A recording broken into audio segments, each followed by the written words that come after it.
വയനാട് കള്ളാടിയിൽ 8 ജീവനുകൾ പൊലിഞ്ഞ തുരങ്കപാത നിർമ്മാണത്തിൽ പിണറായി സർക്കാരിന്റെയും അന്ന് ചീഫ് സെക്രട്ടറി ആയിരുന്ന എ ജയതിലകിന്റെയും കള്ളക്കളികൾ പുറത്തു കൊണ്ടുവന്ന ന്യൂസ് 18 വാർത്ത ശരിവെച്ചിരിക്കുകയാണ് ഹൈക്കോടതിയിൽ അമിക്കസ് ക്യൂറി. പദ്ധതി പ്രദേശത്ത് നിർമ്മാണത്തിന് മുമ്പ് ദുരന്ത ആഘാത പഠനം നടത്താൻ സംസ്ഥാന സർക്കാർ ജില്ലാ ദുരന്ത നിവാരണ അതോറിറ്റികളെ അനുവദിച്ചില്ല എന്നതായിരുന്നു ന്യൂസ് 18ന്റെ കണ്ടെത്തൽ. കേരള സ്റ്റേറ്റ് ദുരന്ത നിവാരണ അതോറിറ്റിയുടെ മുന്നിൽ ഉണ്ടായിരുന്ന കൊങ്കൺ റെയിൽവേയുടെ ഫയലുകൾ ചീഫ് സെക്രട്ടറി എ ജയതിലക് മടക്കിയത് നിയമവിരുദ്ധവും സംശയാസ്പദവും എന്നത് തെളിവുകൾ നിരത്തിക്കൊണ്ടായിരുന്നു ന്യൂസ് 18 റിപ്പോർട്ട് ചെയ്തത്. ന്യൂസ് 18ന്റെ കണ്ടെത്തലുകൾ ഒന്നൊന്നായി അംഗീകരിക്കുന്നതാണ് അമിക്കസ് ക്യൂറി രഞ്ജിത്ത് തമ്പാന്റെ റിപ്പോർട്ട്. ന്യൂസ് 18 ബിഗ് ഇമ്പാക്റ്റിലേക്കാണ് ഇനി.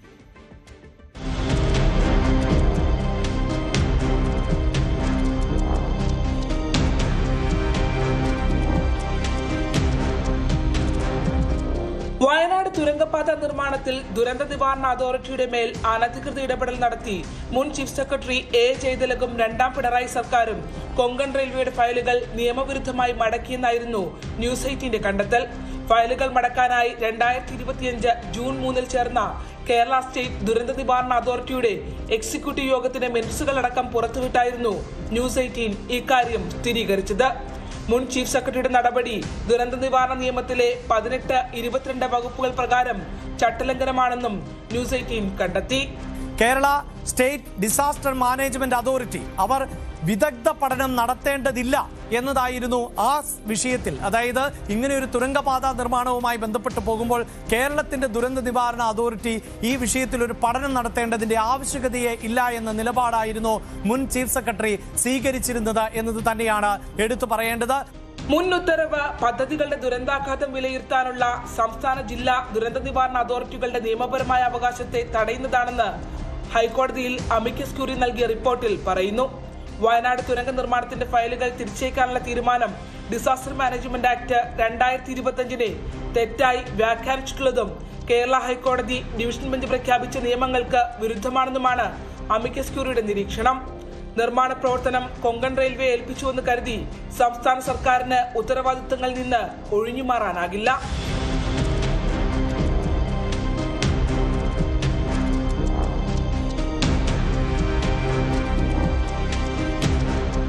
മറ്റൊരു കണ്ടെത്തൽ മുൻ ചീഫ് സെക്രട്ടറി ജയതിലക് പാസാക്കിയ അജണ്ടയിലൂടെ സംസ്ഥാനത്തെ പാരിസ്ഥിതിക അനുമതിയുള്ള നിർമ്മാണ പ്രവർത്തനങ്ങളിൽ ദുരന്താഘാതം വിലയിരുത്താനുള്ള KSDMAയുടെയും DDMAയുടെയും അവകാശത്തെ നിയമപരമായി തടയുന്നത് എന്നായിരുന്നു.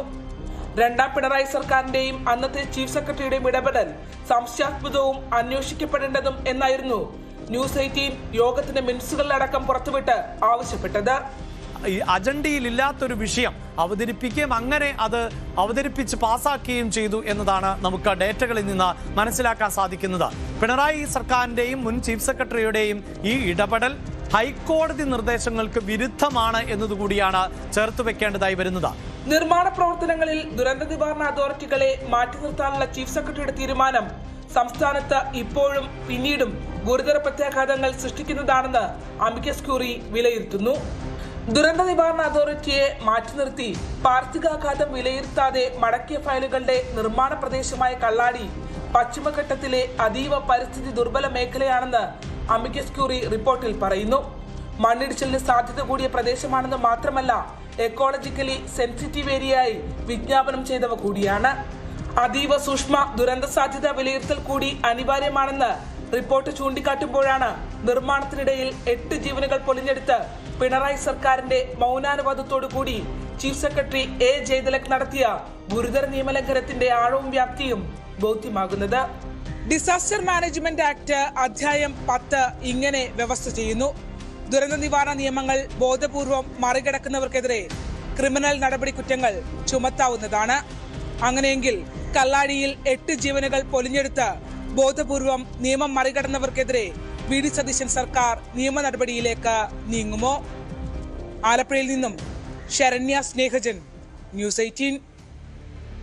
കള്ളാടിയിലുണ്ടായ ദുരന്തം നമ്മളെ എല്ലാവരെയും വേദനിപ്പിച്ചതാണ്. അവിടെ ഒരു മണ്ണിടിച്ചിലുണ്ടായിരുന്നു, അതിനപ്പുറത്ത് കൂട്ടിയിട്ടിരുന്ന മണ്ണിടിഞ്ഞു വീഴുകയായിരുന്നു. ഇത് കൃത്യമായും അന്വേഷിച്ച് കണ്ടെത്തേണ്ടതുണ്ട്. അപ്പോൾ പോലും ന്യൂസ് 18 പറഞ്ഞത് ഈ വിഷയത്തിൽ കൃത്യമായ അനാസ്ഥ മുൻ സർക്കാരിൻ്റെ ഭാഗത്ത് നിന്നുണ്ടായിട്ടുണ്ട്, ഉദ്യോഗസ്ഥ തലത്തിലുള്ള വീഴ്ചയുണ്ടായിട്ടുണ്ട്. അതുകൊണ്ട് തന്നെ കള്ളാടി ദുരന്തത്തിൻ്റെ ഉത്തരവാദികൾ ആര് എന്ന ചോദ്യമായിരുന്നു ഞങ്ങൾ ഉന്നയിച്ചത്. ആ ചോദ്യത്തിനുള്ള ഉത്തരം എന്ന നിലയിൽ ഞങ്ങളുടെ കണ്ടെത്തലുകളായിരുന്നു പ്രേക്ഷകരുമായി പങ്കുവച്ചത്. പ്രത്യേകിച്ച് ദുരന്ത നിവാരണ അതോറിറ്റിയെ മുൻ ചീഫ് സെക്രട്ടറി നോക്കുകുത്തിയാക്കി എന്ന തെളിവുകൾ സഹിതമുള്ള വിവരമായിരുന്നു പങ്കുവച്ചത്. ദുരന്ത നിവാരണ അതോറിറ്റിയുടെ അപകട സാധ്യതാ മുന്നറിയിപ്പ് അന്നത്തെ സർക്കാരും അന്നത്തെ ചീഫ് സെക്രട്ടറിയുമായ എ ജയതിലക് തള്ളിക്കളഞ്ഞു എന്ന വിവരം ഞങ്ങൾ പ്രേക്ഷകരുമായി പങ്കുവച്ചു. തുരങ്കപാത അനുമതിയുമായി ബന്ധപ്പെട്ട ഫയലുകൾ തിരിച്ചയക്കാൻ എന്തുകൊണ്ട് നിർദ്ദേശിച്ചു? ആ നിർദ്ദേശം അങ്ങേയറ്റം സംശയകരമല്ലേ എന്ന ചോദ്യം ആണ് അന്ന് ഉയർന്നു വന്നത്. എങ്കിൽ അത് തെറ്റായ നിഗമനമായി പോയി, തെറ്റായ തീരുമാനമെന്നിപ്പോൾ അമിക്കസ് ക്യൂറിയും പറഞ്ഞു വെക്കുകയാണ്. കേരള സ്റ്റേറ്റ് ഡിസാസ്റ്റർ മാനേജ്മെന്റ് അതോറിറ്റിയുടെ വിദഗ്ധ പഠനം ഈ വിഷയത്തിൽ നടത്തേണ്ടതില്ല എന്നതായിരുന്നു അന്ന് ചീഫ് സെക്രട്ടറി ഉൾപ്പെടെയുള്ളവർ തീരുമാനിച്ചത് എന്നതാണ്. അതായത് KSDMAയെയോ അല്ലെങ്കിൽ ജില്ലാ ദുരന്ത നിവാരണ അതോറിറ്റിയോ വിഷയത്തിൽ ഇടപെടേണ്ടതേ ഇല്ല. അതായത് ഉരുൾപൊട്ടൽ മേഖലയിൽ നിർമ്മാണത്തിന് മുമ്പ് പഠനം നടത്തണം എന്ന് ദുരന്ത നിവാരണ അതോറിറ്റി ആവശ്യപ്പെടുകയും അങ്ങനെ സംസ്ഥാന ദുരന്ത നിവാരണ അതോറിറ്റിയെ വയനാട് ജില്ലാ ദുരന്ത നിവാരണ അതോറിറ്റി ബന്ധപ്പെടുകയും ചെയ്യുന്നു. അങ്ങനെ ഒരു ആവശ്യം മുന്നോട്ട് വയ്ക്കുന്നു എന്നതായിരുന്നു ഞങ്ങൾ പ്രേക്ഷകരുമായി പങ്കുവച്ചത്. അവിടെ ആ മിനിറ്റ്സിൻ്റെ രേഖകളടക്കം ഞങ്ങൾ പുറത്തുവിട്ടിരുന്നു. ഉന്നത ഉദ്യോഗസ്ഥർ പങ്കെടുത്ത സംസ്ഥാന ദുരന്ത നിവാരണ അതോറിറ്റിയുടെ യോഗത്തിൻ്റെ മിനിറ്റ്സിൻ്റെ പകർപ്പ് അടക്കം ആണ് ഞങ്ങൾ പ്രേക്ഷകർക്ക് നൽകിയത്. പ്രത്യേകിച്ച് 2025 ആയിരുന്നു 3/6/2025 ആണ് ഇങ്ങനെയൊരു യോഗം ചേർന്നത്. അതിന് തൊട്ടു പിന്നാലെയായിരുന്നു ഈ പദ്ധതിയുടെ ഉദ്ഘാടനം നിർവഹിക്കപ്പെട്ടത്. എന്തിനായിരുന്നു ഈ അനാവശ്യ തിടുക്കം? എന്തുകൊണ്ടാണ് ദുരന്ത നിവാരണ അതോറിറ്റിയെ മാറ്റി നിർത്താൻ തീരുമാനിച്ചത് എന്ന നിരവധിയായ സംശയങ്ങൾ ഞങ്ങൾ ഉയർത്തുമ്പോൾ ആ നിലപാടുകളെല്ലാം തെറ്റായിരുന്നു എന്ന് അമിക്കസ് ക്യൂറി പറയുകയാണ്. ന്യൂസ് 18 നേരത്തെ നൽകിയ വിവരം അമിക്കസ് ക്യൂറി ഇപ്പോൾ സ്ഥിരീകരിക്കുന്നു, ശരിവെക്കുന്നു. ഈ വാർത്തയുടെ വിശദാംശങ്ങളുമായി ശരണ്യാണ് ചേരുന്നത്. ശരണ്യ ആയിരുന്നു ഈ വാർത്ത റിപ്പോർട്ട് ചെയ്തത്. സ്വാഭാവികമായും ഗൗരവ സ്വഭാവമുള്ള ഒരു വാർത്തയായതുകൊണ്ട് തന്നെ ആ വാർത്ത നൽകുമ്പോൾ നമുക്കും നിരവധിയായ സംശയങ്ങൾ ഉണ്ടാകുമായിരുന്നു. നമ്മൾ നൽകുന്ന ഡേറ്റകളിൽ പിഴവുണ്ടാകരുത് എന്നത് നമ്മുടെ വാർത്ത ശരിവെക്കുന്നതിന് നിർബന്ധമായിരുന്നു. ഇപ്പോഴിതാ അമിക്കസ് ക്യൂറി ഹൈക്കോടതിയെ നൽകുന്ന റിപ്പോർട്ടിൽ നമ്മൾ നേരത്തെ പറഞ്ഞതാണ് ശരി എന്ന് സ്ഥിരീകരിക്കപ്പെടുന്നു.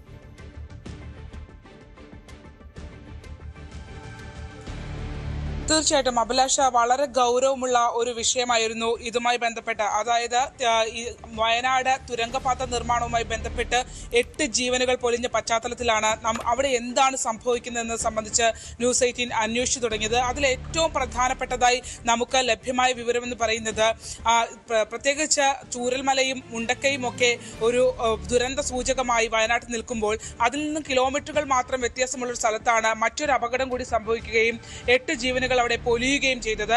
ഈ ഒരു പശ്ചാത്തലത്തിൽ അവിടെ നടന്ന സംഭവവികാസങ്ങൾ പരിശോധിച്ചപ്പോഴാണ് ഏറ്റവും നിർണായകമായ ചില വിവരങ്ങൾ, അതായത് നിയമവിരുദ്ധമായി ഈ തുരങ്കപാത നിർമ്മാണത്തിൽ ചില ഇടപെടലുകൾ മുൻ സർക്കാരിന്റെ ഭാഗത്ത് നിന്ന് ഉണ്ടായി എന്നുള്ള വിവരം ന്യൂസ് 18 പുറത്തേക്ക് കൊണ്ടുവരുന്നത്.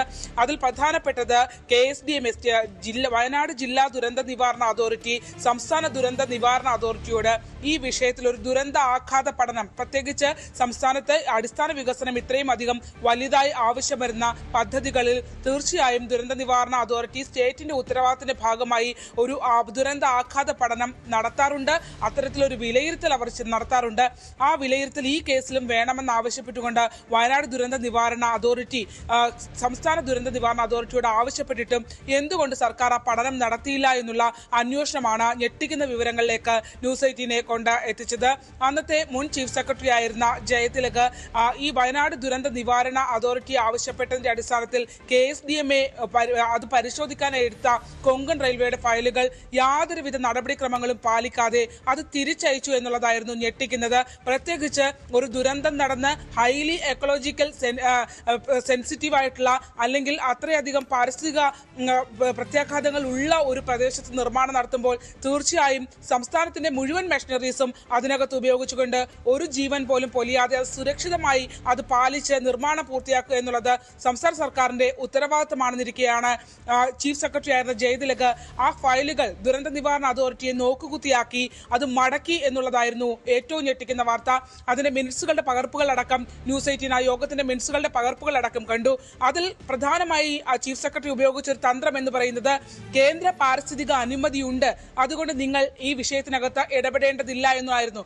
പാരിസ്ഥിതിക അനുമതി സംബന്ധിച്ച് യാതൊരുവിധ പരിശോധനകളും ആവശ്യമില്ലാത്ത ഒരു കേസിൽ പക്ഷേ ദുരന്ത ആഘാതം വിലയിരുത്തുക എന്നുള്ളത് KSDMA 18, 22 വകുപ്പുകൾ പ്രകാരം അവരുടെ ചുമതലയാണെന്നിരിക്കെ അതിന്റെ ചെയർ തന്നെയായ ചീഫ് സെക്രട്ടറി ആ ചുമതലകളെ മറ്റൊരു ക്ലോസ് വെച്ചുകൊണ്ട് പരിസ്ഥിതി അനുമതി കിട്ടിയെന്നുള്ള ക്ലോസ് വെച്ചുകൊണ്ട് ഇതിനെ മടക്കി എന്ന് പറയുന്നത് ഞെട്ടിക്കുന്നതായിരുന്നു. അതിൽ തന്നെ ഏറ്റവും പ്രധാനപ്പെട്ടത് ഇങ്ങനെ ഒരു തീരുമാനം ആ അജണ്ടയിലൂടെ പാസ്സാക്കപ്പെടുമ്പോൾ ആ അജണ്ട മൂലം വരുന്ന ഒരു നിയമപരമായ പ്രശ്നം എന്ന് പറയുന്നത് സംസ്ഥാനത്ത് ഇനി നടക്കാൻ പോകുന്ന എല്ലാ പാരിസ്ഥിതിക അനുമതിയും വേണ്ട അത് കേന്ദ്രത്തിൻ്റെതാണ്, കേന്ദ്ര വനം പരിസ്ഥിതി മന്ത്രാലയത്തിൻ്റെതാണ്. അങ്ങനെ പാരിസ്ഥിതിക അനുമതി നേടിയെടുക്കുന്ന പദ്ധതികളിൽ ഒന്നും തന്നെ സ്റ്റേറ്റ് ദുരന്ത നിവാരണ അതോറിറ്റിക്ക് ദുരന്ത ആഘാത പഠനമോ അല്ലെങ്കിൽ അതിന്റെ സുരക്ഷിതത്വം സംബന്ധിച്ചോ ഇടപെടൽ നടത്താനാകാത്ത വിധം നിയമം മൂലം തടയുന്നു എന്നുള്ളതായിരുന്നു ആ ഒരു അജണ്ടയുടെ പാസാക്കലിലൂടെ ഉണ്ടായ ഏറ്റവും ഗുരുതരമായ കാര്യം. അതുമാത്രമല്ല ഇത് ഇത്തരം കാര്യങ്ങൾ നടപ്പിലാക്കിയത് ഈ വിവിധ വകുപ്പ് മേധാവികൾ, അതായത് ചീഫ് സെക്രട്ടറി അടക്കമുള്ള ഉന്നത ഉദ്യോഗസ്ഥർ പങ്കെടുക്കുന്ന യോഗത്തിന്റെ അജണ്ടയിൽ പോലുമില്ലായിരുന്നു കൊങ്കൺ തുരങ്കപാത നിർമ്മാണവുമായി ബന്ധപ്പെട്ട വിഷയത്തിന്റെ ഫയലുകൾ മടക്കുന്ന കാര്യം എന്ന് കൂടി നമ്മൾ പുറത്തുവിട്ടു. അതോടുകൂടി ഇതിനകത്ത് മുൻ പിണറായി സർക്കാരിനും അതോടൊപ്പം തന്നെ അന്നത്തെ ചീഫ് സെക്രട്ടറി ആയിരുന്ന ജയതിലകിനും മറ്റ് ലക്ഷ്യങ്ങൾ ഉണ്ടായിരുന്നു എന്ന് പോലും സംശയിക്കത്തക്ക തരത്തിലാണ് ഈ സംഭവങ്ങൾ നമ്മൾ പുറത്തേക്ക് കൊണ്ടുവന്നത്. എന്തായാലും ഇന്നലെ ഹൈക്കോടതി ഈ വിഷയത്തിൽ ഒരു അമിക്കസ് ക്യൂറി റിപ്പോർട്ട് നൽകിയിരിക്കുന്നു. ഇതുമായി ബന്ധപ്പെട്ട് 8 ജീവനുകൾ കല്ലാടിയിൽ പൊലിഞ്ഞതോടെ ഇതിന് നിയമപരമായി ഹൈക്കോടതിയിൽ ഈ സർക്കാരിന്റെ നീക്കങ്ങൾ പരിശോധിക്കുന്നതിന് ആവശ്യപ്പെട്ടുകൊണ്ടുള്ള ഹർജി ഫയൽ ചെയ്യപ്പെടുകയും ഇപ്പോൾ അമിക്കസ് ക്യൂറിയുടെ സഹായത്തോടു കൂടി റിപ്പോർട്ട് ആവശ്യപ്പെടുകയും ചെയ്തു. ആ റിപ്പോർട്ട് നമ്മൾ എന്താണോ പറഞ്ഞത് അത് തന്നെ സ്ഥിരീകരിക്കുന്നു എന്നുള്ളതാണ്. അതായത് സംസ്ഥാനത്ത് ഇങ്ങനെ ഒരു നിർമ്മാണം നടക്കുമ്പോൾ പൊതുമരാമത്ത് വകുപ്പിനും സ്റ്റേറ്റ് ദുരന്ത നിവാരണ അതോറിറ്റിക്കും ആ നിർമ്മാണങ്ങളുടെ ഉത്തരവാദിത്വത്തിൽ നിന്ന് ഒഴിഞ്ഞു നിൽക്കാനാകില്ല. അതായത് അവിടെ സംഭവിക്കുന്ന ഓരോ സംഭവങ്ങൾക്കും ഓരോ കാരണങ്ങൾക്കും പൊലിയുന്ന ഓരോ ജീവനും സംസ്ഥാന സർക്കാരിന്റെ സ്റ്റേറ്റിന് അതിന്റെ ഉത്തരവാദിത്തത്തിൽ നിന്ന് ഒഴിഞ്ഞു നിൽക്കാനാവില്ല എന്നുള്ളതാണ് അമിക്കസ് ക്യൂറി നൽകിയ റിപ്പോർട്ടിൽ വ്യക്തമാക്കുന്നത്.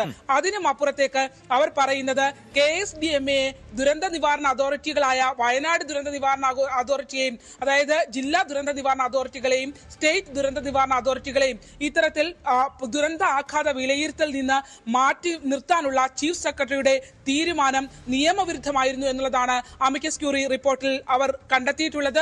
അതോടൊപ്പം തന്നെ അങ്ങനെ മാറ്റി നിർത്തിയിട്ടുണ്ടെങ്കിൽ അത് 2005 ദുരന്ത നിവാരണ നിയമപ്രകാരം പൂർണ്ണമായി തെറ്റാണ് എന്നുള്ള കൂടി അമിക്കസ് ക്യൂറി അതിനകത്ത് പറയുന്നു. മാത്രമല്ല ഇപ്പോൾ നിർമ്മാണം നടക്കുന്ന മേഖല എന്ന് പറയുന്നത് പശ്ചിമഘട്ടത്തിന്റെ വളരെ പാരിസ്ഥിതിക പ്രാധാന്യമുള്ള മണ്ണിന് വളരെയധികം ഇളക്കമുള്ള ഒരു പ്രദേശമാണ്. അതുകൊണ്ട് തന്നെ അവിടെ വളരെ സൂക്ഷ്മമായ ദുരന്ത ആഘാത പഠനം നടത്തേണ്ട ഒരിടമായിരുന്നു. ആ ഇടത്താണ് ഇങ്ങനെയുള്ള കള്ളക്കളികൾ നടന്നിട്ടുള്ളത് എന്നുള്ള വിലയിരുത്തൽ കൂടി അമിക്കസ് ക്യൂറി മുന്നോട്ട് വയ്ക്കുന്നു.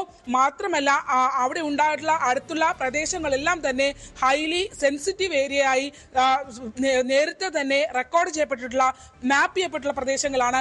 ആ പ്രദേശങ്ങൾ ഉൾപ്പെടെയുള്ള ഈ കല്ലാടിയിൽ അങ്ങനെ ഒരു നിർമ്മാണം നടന്നപ്പോൾ എന്തുകൊണ്ട് ദുരന്ത നിവാരണ അതോറിറ്റിയെ മാറ്റി നിർത്തിയെന്നുള്ള ചോദ്യം അവിടെ വരുന്നു.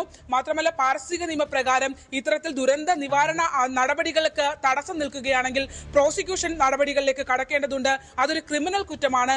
അതിനെതിരെ നിയമ നടപടി സ്വീകരിക്കണം എന്നതടക്കമുള്ള ഗുരുതരമായ കാര്യങ്ങളാണ് അമിക്കസ് ക്യൂറി ആ റിപ്പോർട്ടിൽ നൽകിയിട്ടുള്ളത് എന്നുള്ളതാണ്. തുടർഭാഗങ്ങൾ 60 പേജുള്ള റിപ്പോർട്ടാണ് ഹൈക്കോടതിയിൽ അവർ സമർപ്പിച്ചിട്ടുള്ളത്. അതിൽ തന്നെ ഏറ്റവും പ്രധാനപ്പെട്ടത് നമ്മൾ കഴിഞ്ഞ ദിവസങ്ങളിൽ ഒന്നൊന്നായി അക്കമിട്ട് നിരത്തിയ മുൻ സർക്കാരിന്റെയും മുൻ ചീഫ് സെക്രട്ടറിയുടെയും സംശയാസ്പദമായ നിയമവിരുദ്ധമായ ഇടപെടലുകൾ പോയിന്റുകൾ ഒന്നൊന്നായി സ്ഥിരീകരിക്കുന്നതാണ് അമിക്കസ് ക്യൂറി റൈറ്റ്. ആ റിപ്പോർട്ട്. റിപ്പോർട്ട് അതായത് ന്യൂസ് 18 വിശദമായി തന്നെ പ്രേക്ഷകരിലേക്ക് എന്താണോ എത്തിച്ചത് അതിൽ ഞങ്ങൾ പറഞ്ഞ പോയിന്റുകൾ അതേ പോയിന്റുകൾ തന്നെയാണ് അമിക്കസ് ക്യൂറിയും കണ്ടെത്തിയിട്ടുള്ളത് എന്നതാണ്. അതായത് വയനാട്ടിലുണ്ടായ കള്ളാടിയിലുണ്ടായ ദുരന്തം അത് ഒരു മണ്ണിടിച്ചിൽ എന്ന് പറയുമ്പോൾ പോലും അത് മനുഷ്യനിർമ്മിതമോ എന്ന് പലരും ചോദിക്കുന്ന ചോദ്യമുണ്ട്. അവിടെയാണ് ഭരണകൂടങ്ങൾക്കും ഉദ്യോഗസ്ഥ തലത്തിലുമൊക്കെ പിഴവുകൾ സംഭവിച്ചിരിക്കുന്നു എന്ന് അമിക്കസ് ക്യൂറി കണ്ടെത്തുന്നത്. ആ പിഴവുകൾ എങ്ങനെയാണ് സംഭവിച്ചത്, ആ പിഴവുകൾ സംശയാസ്പദമല്ലേ എന്നത് തന്നെയായിരുന്നു ന്യൂസ് 18 ഉന്നയിച്ച ചോദ്യം. അതിന് ചില തെളിവുകൾ സഹിതമാണ് ഞങ്ങൾ പ്രേക്ഷകരിലേക്ക് വിവരങ്ങൾ എത്തിച്ചത്. ആ വിവരങ്ങൾ തന്നെയാണ് അമിക്കസ് ക്യൂറിയുടെ റിപ്പോർട്ടിലും പറഞ്ഞു വെക്കുന്നത്.